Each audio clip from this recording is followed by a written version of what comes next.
Today we study single source shorted path problem.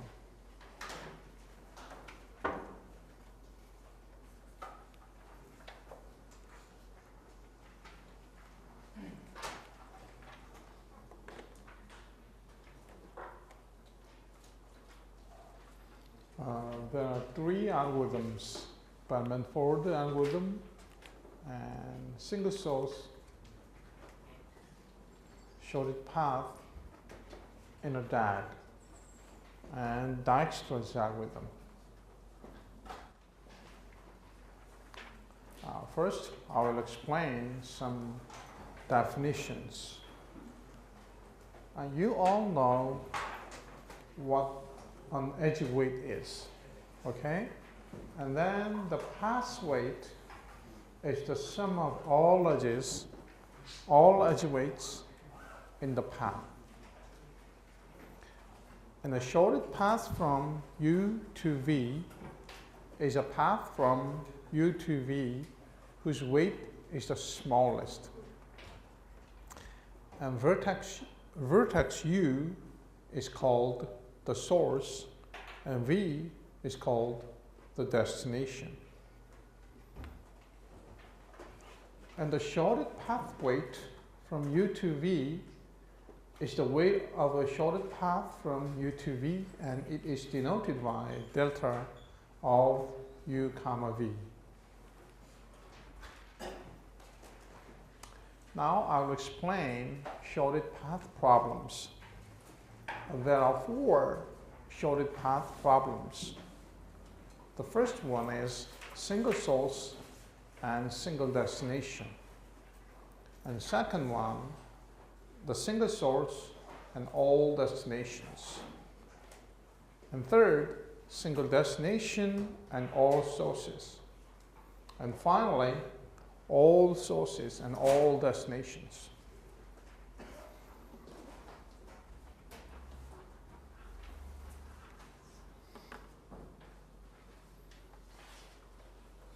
Okay, but in this chapter, I will explain algorithms for the second problem, single source and all destinations.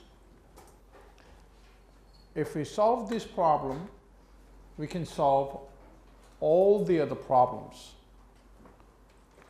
these three problems. Why? Can you explain why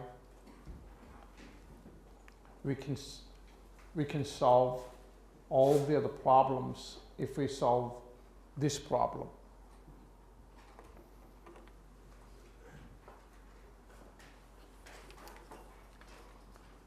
박종훈.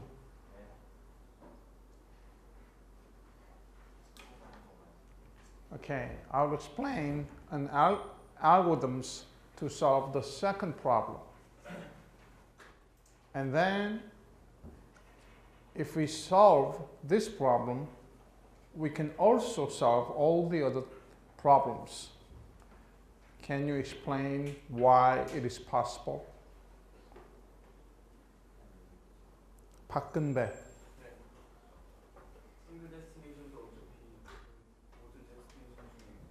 Yes, this is a sub-problem. If we solve the problem for all destinations, single destination is included in the problem. Okay, fine. Then how about the other two? Okay, you pass. 김범진.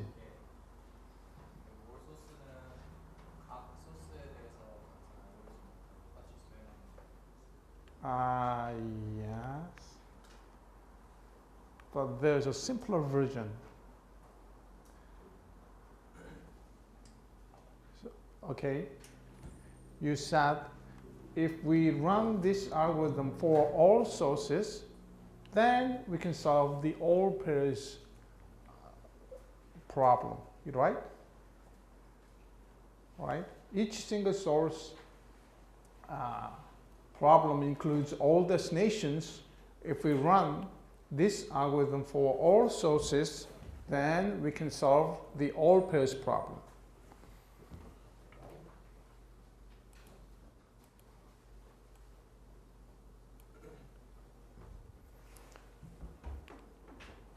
Similarly, we can solve this problem, but there is a better algorithm. We don't have to run this algorithm multiple times. We only run this algorithm once. 장영민.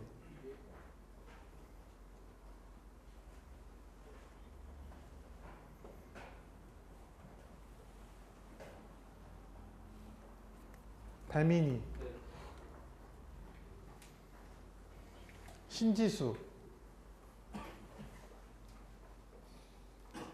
박준규. 최소리. 김종빈.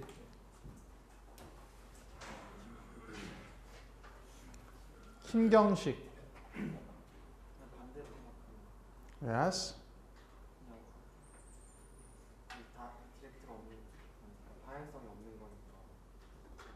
What if the graph is directed?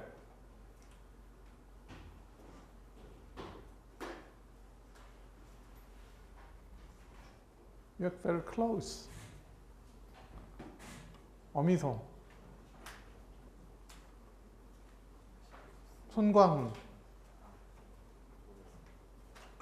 권다은. 네. OPRS를 다 찾았기 때문에 그냥 데스티네이션이 다 나와서 쓸 수도 다 나와서. But in this case, we have to run the algorithm for the number of vertices. But we can solve this problem by running this algorithm only once. How can it be? How is it possible?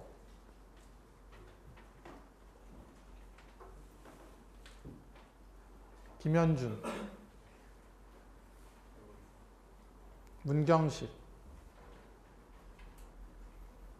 문경식? 박용호.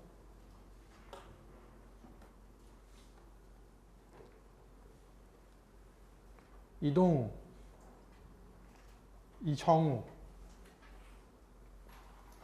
이종하. 정명수.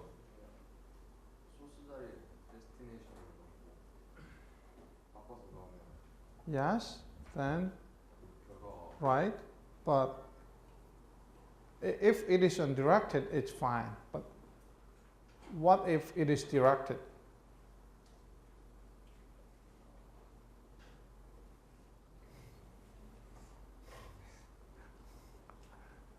Okay, consider a transpose of the original graph.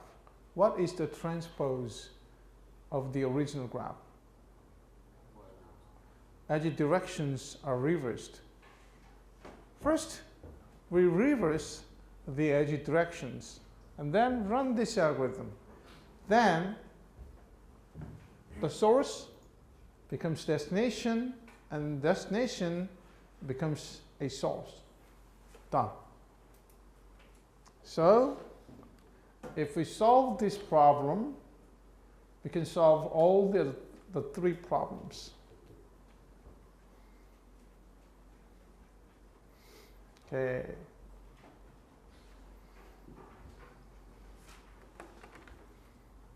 Let's see this example.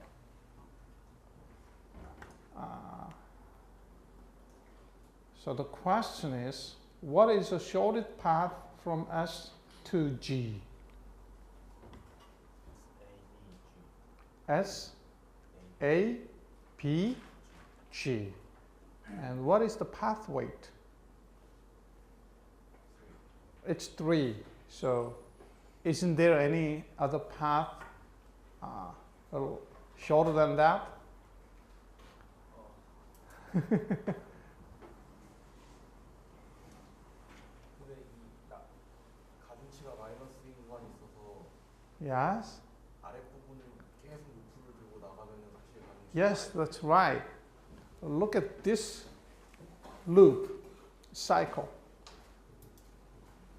If we iterate this cycle more and more, the weight becomes lower and lower. So, in this case, the shortest path cannot be defined.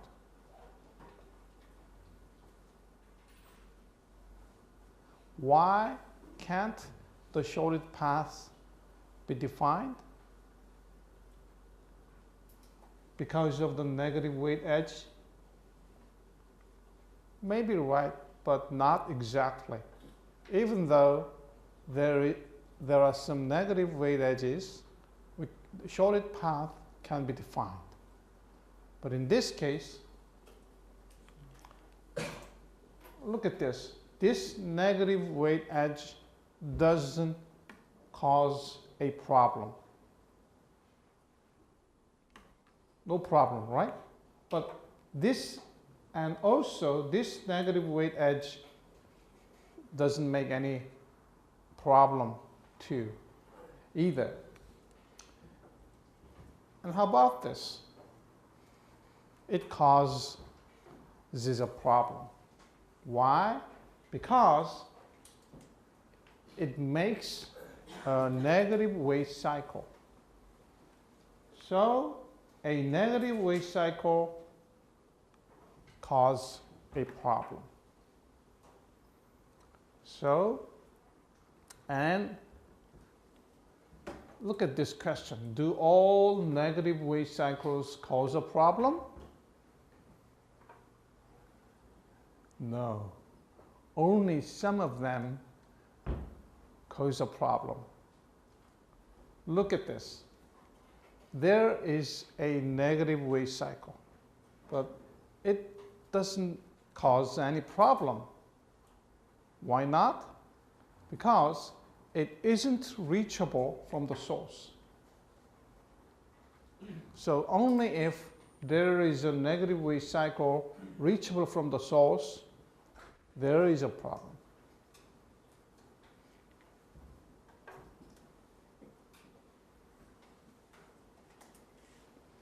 Yes. So now the conclusion is single source shortest path can be defined if there are not any negative weight cycles reachable from the source.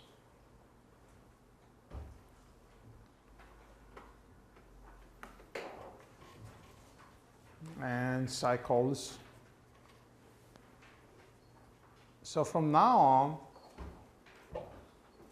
there is no negative weight cycles in the graph.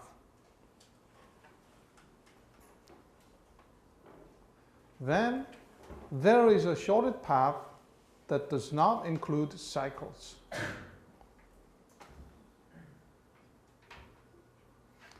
There can be a lot of shortest paths. Okay? For example,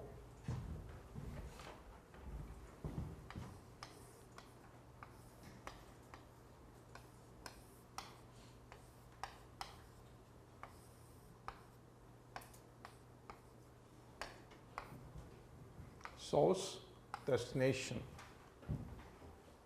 There are three shortest paths in this case.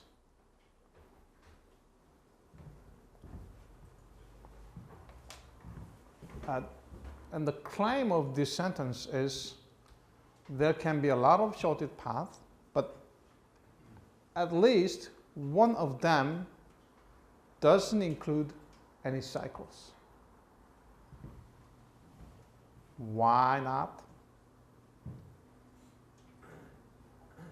Why doesn't at least the shortest path include any cycles?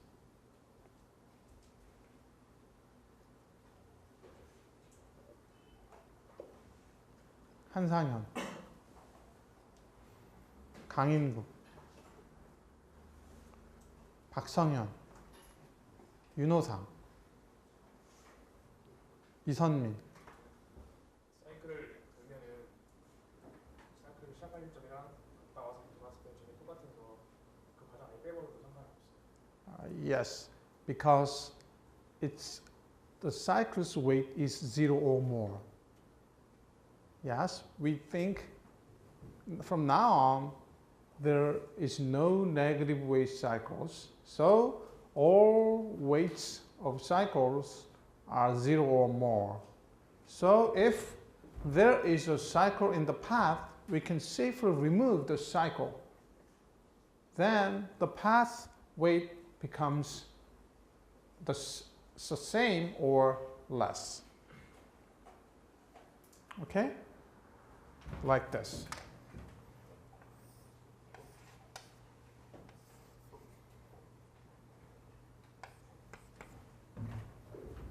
This is the shortest path, and this is also a shortest path.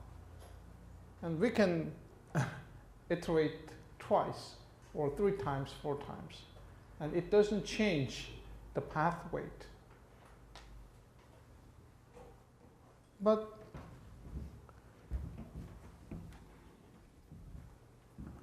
in this case, this path doesn't include a cycle, and it is a shortest path. Okay? So, because it's always a shortest path without a cycle, the shortest path length is at most v minus 1. Why? No cycles means no vertex is visited twice. So we can visit only v vertices. Then the number of edges is v minus 1. Yes. So we consider a shortest path of length v minus, at most v minus 1.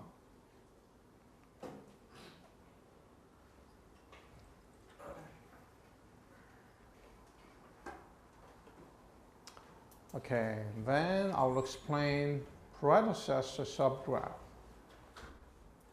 and shortest path tree. Look at this graph, and then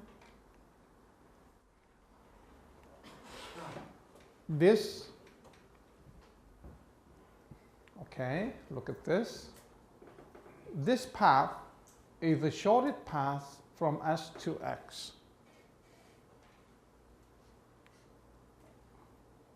And this path is the shortest path from S to Z.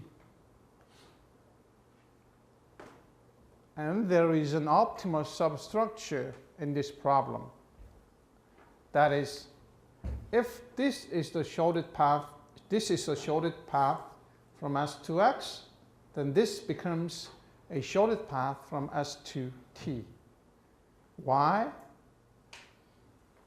If this weren't the shortest path from S to T, then there is another shortest path, then the shortest path from S to X should be like that. So this should be a shortest path from S to T.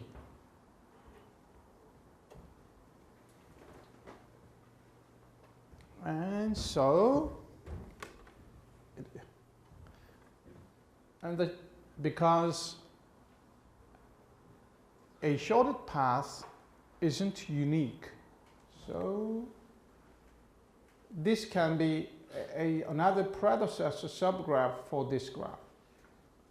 Look at this. This is 9, and this is also 9. So there are several predecessor subgraphs. And let's see how to store the subgraph. So because this is the single source all destination problem, we have to store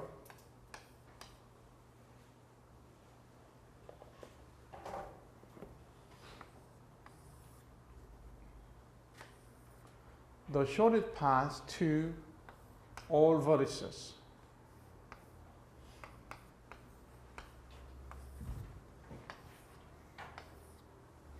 A simple representation should be like this. The shortest path from S to T should be like this. Okay? And then From S to X, it's this. And from X to Y, S to Y, it's this. And from S to Z, it's this.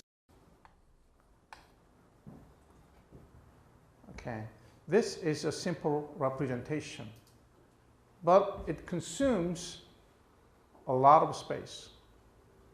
What is the space consumption in the worst case? Okay, look at this example. This example can be a worst case.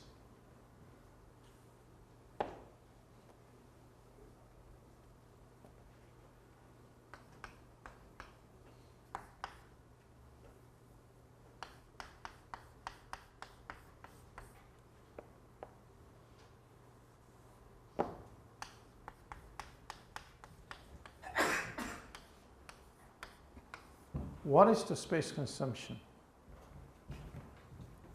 최경련.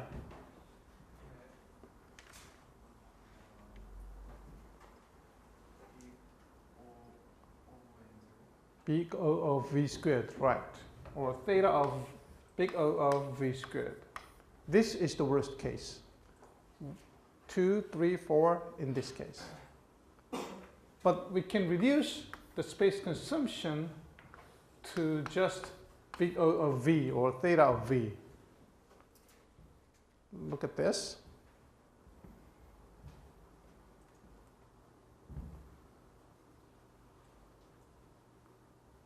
Actually, we don't have to store. Let's see the longest one. Look at this.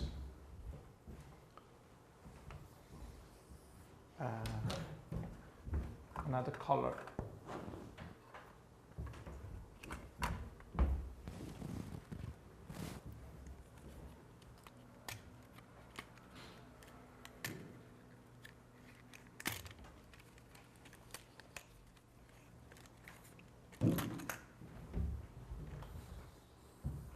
Look at this redundancy. These are the same. So we don't store this. We only store the predecessor of Z is X. That is, we store only X. Then, let's see this. These are the same. So we don't store all the other things except that the predecessor of Y, X is Y. Similarly, we only store the predecessor of each vertex.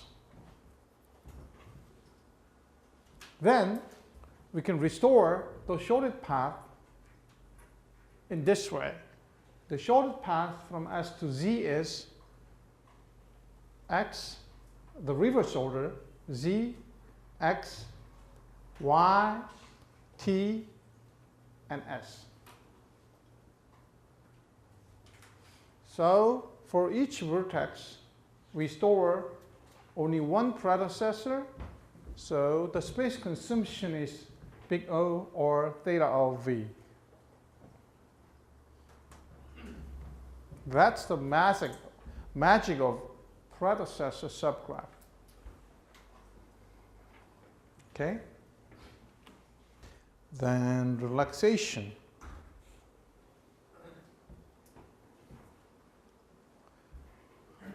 Okay. For each vertex, we store the current shorted path weight. So as time goes on, this path weight reduces. But assume that until now, the shorted path weight to U is 5, to V is 9. And then relax this edge means we check if the shorted path through U to V is shorter than its previous shortest path weight. Look at this. 5 plus 2 is 7, and 7 is smaller than 9. So we replace 9 by 7.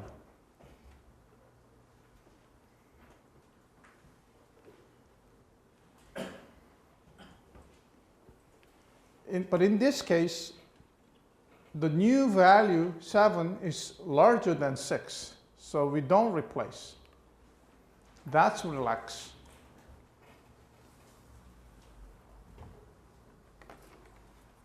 Okay, now I'll explain the famous Dijkstra's algorithm. And it works only all edge weights are no negative. So the edge weights should be 0 or positive. And this is the most common case. So in a GPS navigation or in your map, when you find really a shortest path, the distances are no negative, so we can use this algorithm. Okay, this is the pseudocode of Dijkstra's algorithm. And let me explain this using this pseudocode. First,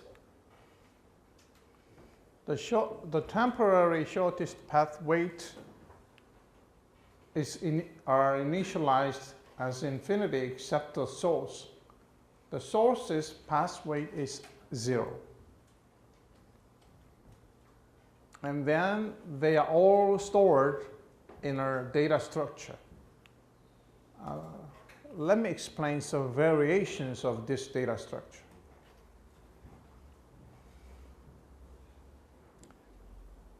And among this, from this data structure, we select the minimum element whose weight is the smallest. In this case, S is the minimum. So we selected S. And then we relax all outgoing edges of S. So there are 2 outgoing edges from S. We relax them. What is the result of relaxation? 홍동규.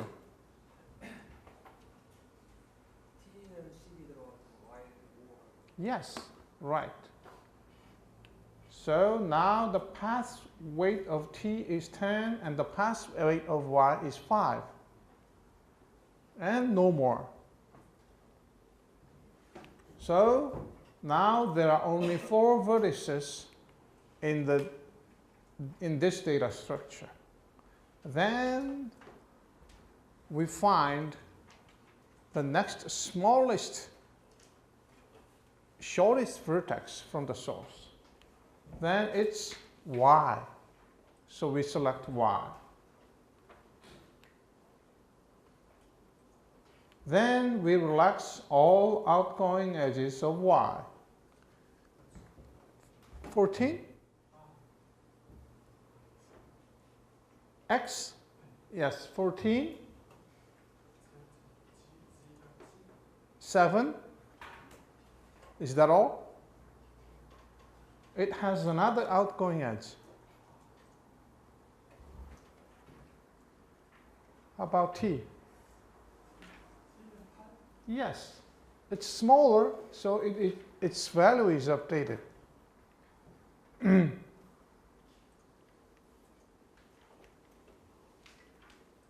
8, 14, and 7.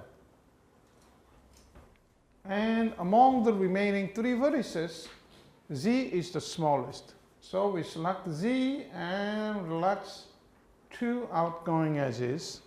And then this is smaller than this, so we relax 2 outgoing edges, and then it becomes 9. Then finally done. Okay. And this becomes the predecessor subgraph. During the relaxation, if a value is updated, then the predecessor is changed accordingly.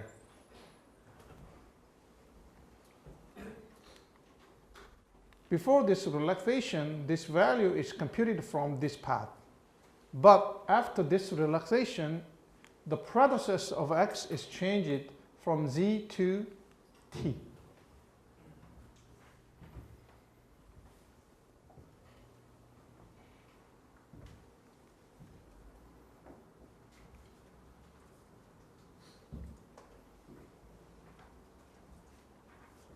Okay, now let's look at this pseudocode and explain this procedure.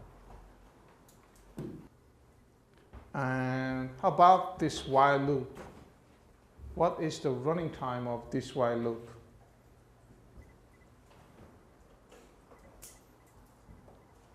Actually, there are only two major steps: extract mean and relax. How many times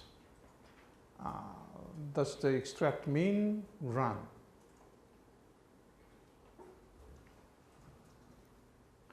Joyuna, what is the number of running iterations of extract mean?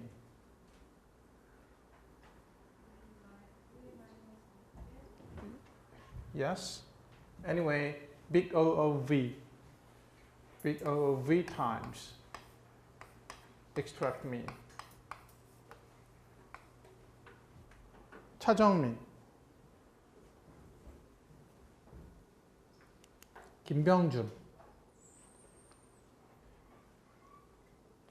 손혜성.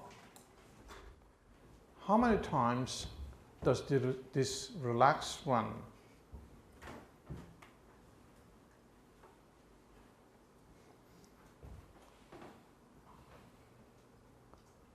왕재민. Yes, the number of edges times relax.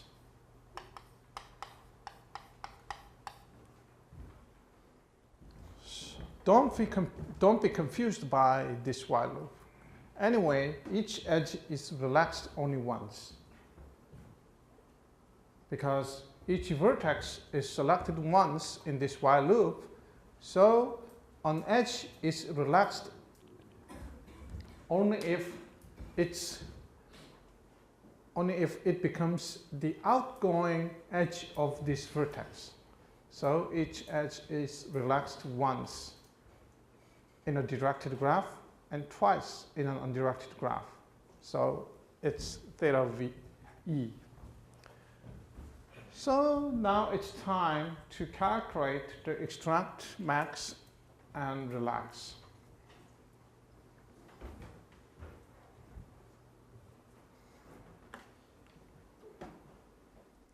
Let's see this. Let's analyze this. First, this operation is very familiar to us. When did we see this operation? Heap. So what is the extract mean time in a heap? Log V. Because in this case, the vertices are stored in the heap. So it's log V.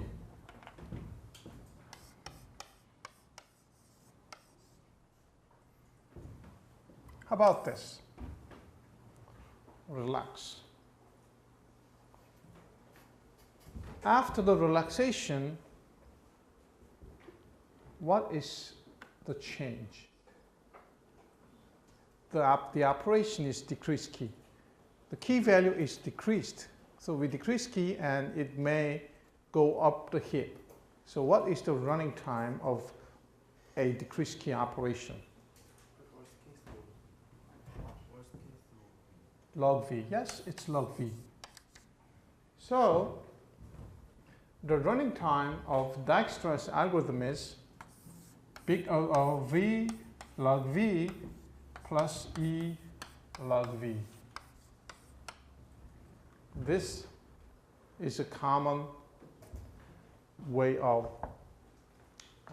implementing the Dijkstra's algorithm. Okay, then what if we use an array? Consider an array. Then the number of extract mean and relax operations doesn't change, so V plus E is fixed.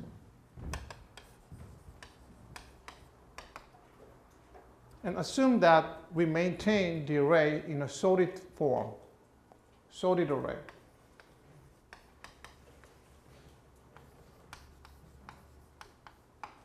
Then what is the running time of extract mean?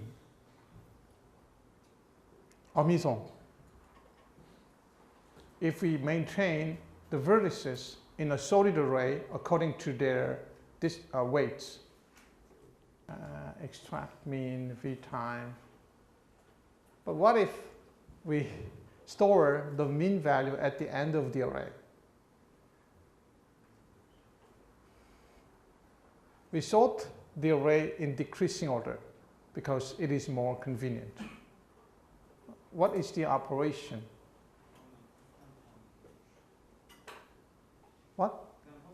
Constant time, yes. We remove the last element and reduce the end marker by 1. So it takes constant time. How about the relax operation? What if the key value is decreased? Assume that the largest element is reduced to the smallest element. Then all the other values to be moved by 1.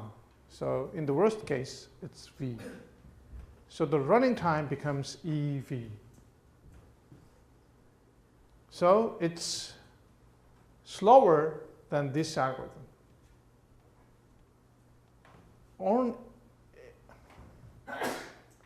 So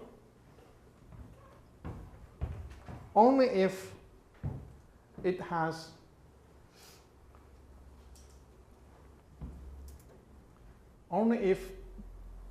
E is smaller than V, this is faster. But usually this is slower. Then there is a simple but quite interesting result. What if we use an unsorted array?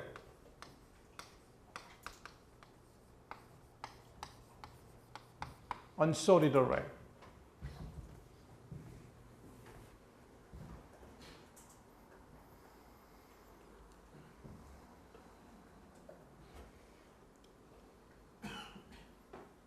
권다운. What is the running time of extract mean if it is unsorted?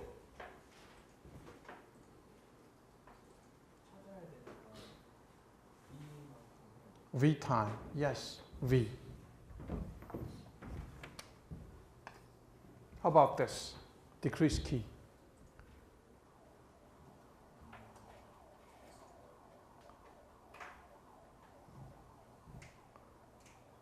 We don't sort.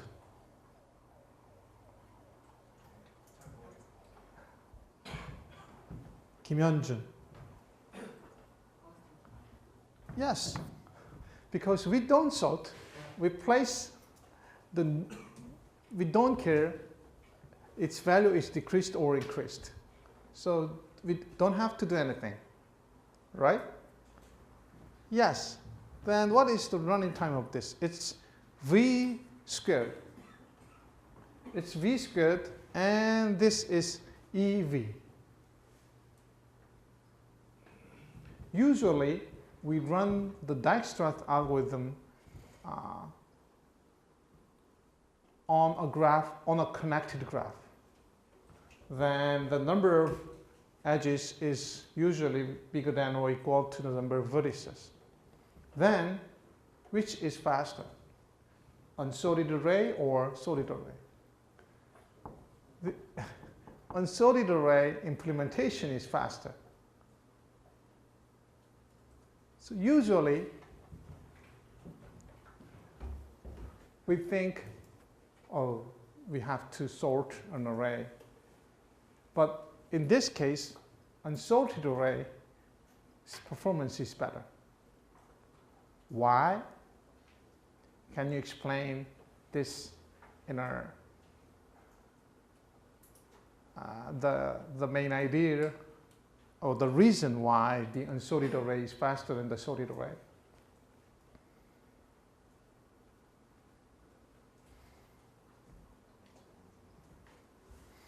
Kim Hyun-jun, can you explain?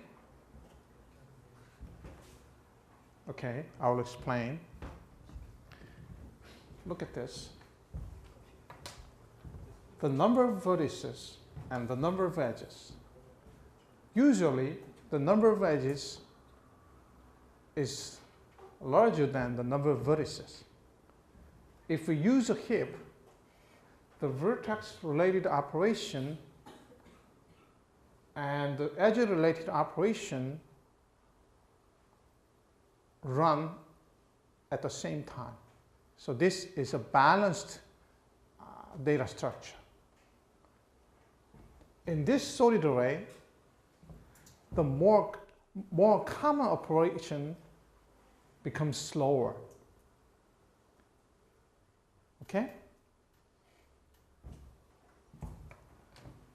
But in the unsorted array, it makes common operation faster and uncommon operation slower. So that's why the unsorted array performs better than sorted array. So that philosophy is important. So don't think in this way, because I learned heap and sorting, so sorting performs. I have to use sorting for all applications. But what you should learn from this class is you should learn the ability to analyze the performance and adapt the algorithm to in a special situation like this. So sometimes unsorted array is faster than the heap implementation. Look at this. If the number of edges is v squared, in the worst case, this algorithm runs v squared log v. But in this case, it still runs v squared. Okay, then I will explain another algorithm, the Bellman-Ford algorithm. Dijkstra's algorithm solves the shorted path, single source shorted path problem on a graph without negative weight edges. But the Bellman-Ford algorithm can solve the problem in the general case. The edges can be negative. And it also finds some negative weight cycles. So if there is a negative weight cycle, it returns false. And if there isn't, it finds the solution.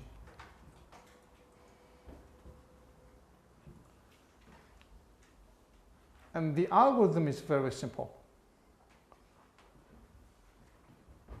First, we initialize the data structure. This is the same as the Dijkstra algorithm's case. And for each edge, we relax. This is one round. In one round, we relax all edges. And the order isn't important. It can be any arbitrary order. And we repeat this v minus 1 time.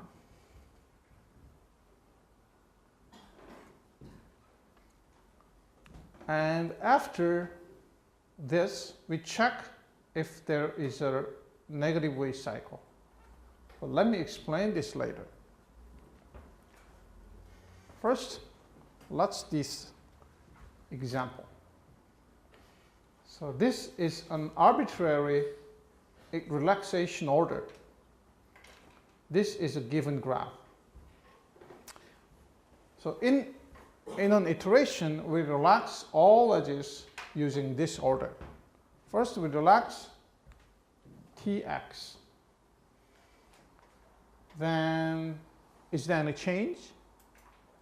No. Infinity plus 5 is also infinity, so it doesn't change. How about Ty? Is there any change? No. Tz? No. Xt? No. So look at this graph. All vertices are infinity except the source. So only relaxation on outgoing edges from S is meaningful. So St, so all the others are useless, and St makes T 6, and Sy it's 7. Okay, done. If there is no negative weight edge, you can think, oh, this becomes 6 and this is the shortest from S. But in this case, no. And let's check out another iteration. Tx. Then it becomes 11. And Ty, it becomes no change. And Tz, 2. So there are some changes. We relax all edges using this order again, and in the final iteration we get this predecessor subgraph.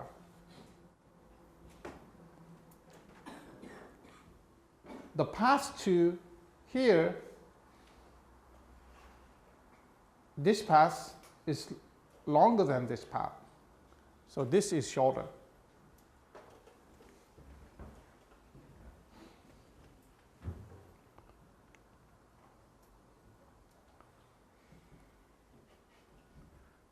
And let's check out its running time.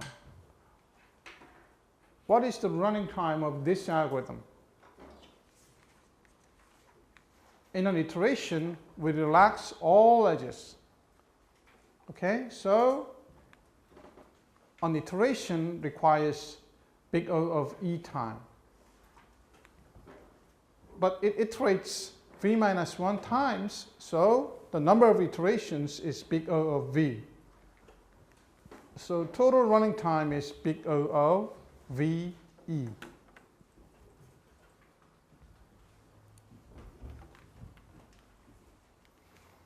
Then you may have the question that why this algorithm is correct. Okay? Dijkstra's algorithm is quite straightforward, so we can think intuitively it's correct. But in this case, it isn't easy to understand its correctness.